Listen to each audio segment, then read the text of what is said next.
यह रही भगवान श्री कृष्ण की एक प्रसिद्ध और प्रेरणादायक हिंदी कहानी। कृष्ण और सुदामा की मित्रता बहुत समय पहले की बात है। द्वारका के राजा श्री कृष्ण के बचपन के बहुत अच्छे मित्र थे सुदामा। वे दोनों गुरुकुल में एक साथ पढ़े थे।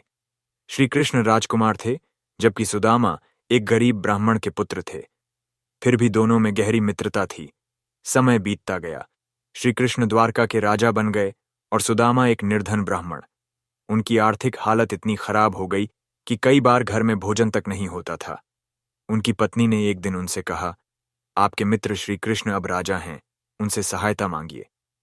सुदामा पहले तो झिझके, लेकिन फिर पत्नी के आग्रह पर द्वारका जाने के लिए तैयार हो गए।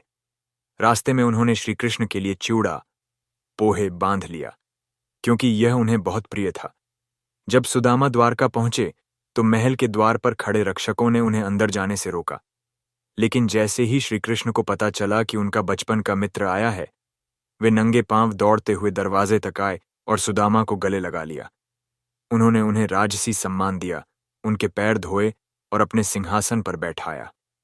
सुदामा चिवड़ा देने में संकोच कर रहे थे, लेकिन श्री कृष्ण ने खुद झोली से निकालकर चिवड़ा खा लिया और बड़े प्रेम से बोले, यह मेरे लिए स्वर्ग के अमृत से भी बढ़कर है। सुदामा कुछ भी नहीं मांग पाए। वे सिर्फ कृष्ण का स्नेह पाकर ही संतुष्ट हो गए।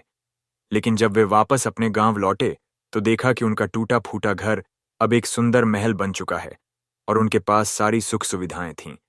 श्री कृष्ण ने बिना कहे ही सब कुछ दे दिया था। शिक्षा। इस कहानी से हमें सच्ची मित्रता, विनम्रता और निःस्वार्थ प्रेम की सीख मिलती है। भगवान श्री कृष्ण अपने सच्चे भक्तों और मित्रों की सहायता हमेशा करते हैं, बिना कुछ कहे, बिना कुछ मांगे। अगर आप चाहें तो मैं श्री कृष्ण की और भी कहानियां बता सकता हूं, जैसे कि कालिया नाग पर विजय, गोवर्धन पर्वत उठाना या रास लीला की कथा।